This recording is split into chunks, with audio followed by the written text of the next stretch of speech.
حدیث نمبر 23۔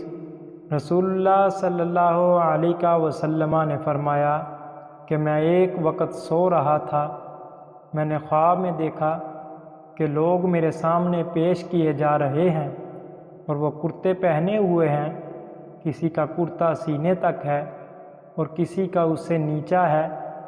پھر میرے سامنے عمر بن الخطاب لائے گئے، ان کے بدن پر جو کرتا تھا اسے وہ گھسیٹ رہے تھے، یعنی ان کا کرتا زمین تک نیچا تھا۔ صحابہ رضی اللہ عنہ نے پوچھا کہ یا رسول اللہ صلی اللہ علیہ وسلم، اس کی کیا تعبیر ہے؟ آپ رسول اللہ صلی اللہ علیہ وسلم نے فرمایا کہ اس سے دین مراد ہے۔ حدیث نمبر 24۔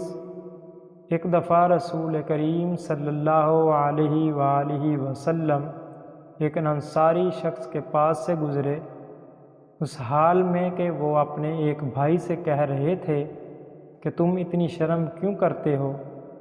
آپ نے اس انصاری سے فرمایا کہ اس کو اس کے حال پر رہنے دو، کیونکہ حیا بھی ایمان کا ہی ایک حصہ ہے۔ حدیث نمبر 25۔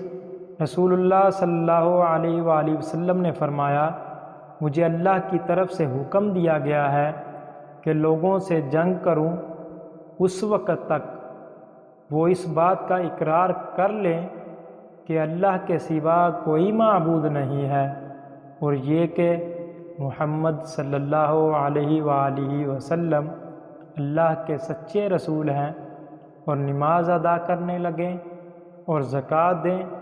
جس وقت وہ یہ کرنے لگیں گے تو مجھ سے اپنے جان و مال کو محفوظ کر لیں گے، سوائے اسلام کے حق کے رہا ان کے دل کا حال تو ان کا حساب اللہ کے ذمہ ہے۔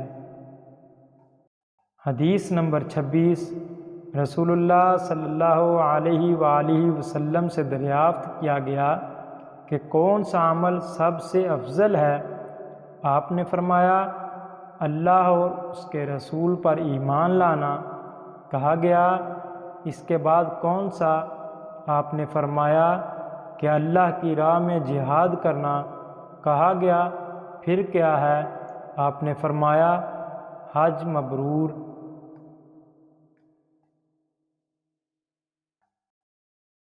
حدیث نمبر 27۔ رسول اللہ صلی اللہ علیہ وسلم نے چند لوگوں کو کچھ عطیہ دیا اور سعد وہاں موجود تھے۔ وہ کہتے ہیں کہ رسول اللہ صلی اللہ علیہ وسلم نے ان میں سے ایک شخص کو کچھ نہ دیا، حالانکہ وہ ان میں مجھے سب سے زیادہ پسند تھا۔ میں نے کہا، یا رسول اللہ صلی اللہ علیہ وسلم، آپ نے فلاں کو کچھ نہ دیا، حالانکہ میں اسے مومن گمان کرتا ہوں۔ آپ نے فرمایا، مومن یا مسلمان؟ میں تھوڑی دیر چپ رہ کر پھر پہلی بات دہرانے لگا۔ نبی کریم صلی اللہ علیہ وآلہ وسلم نے بھی دوبارہ وہی جواب دیا۔ پھر آپ صلی اللہ علیہ وسلم نے فرمایا کہ اے سعد، باوجود یہ کہ ایک شخص مجھے زیادہ عزیز ہے، پھر بھی میں اسے نظر انداز کر کے کسی اور دوسرے کو اس خوف کی وجہ سے یہ مال دے دیتا ہوں کہ وہ اپنی کمزوری کی وجہ سے اسلام سے پھر جائے اور اللہ اسے آگ میں اندھار ڈالے۔ اس حدیث کو یونس، صالح، معمر اور زہری کے بھتیجے عبداللہ نے زہری سے روایت کیا۔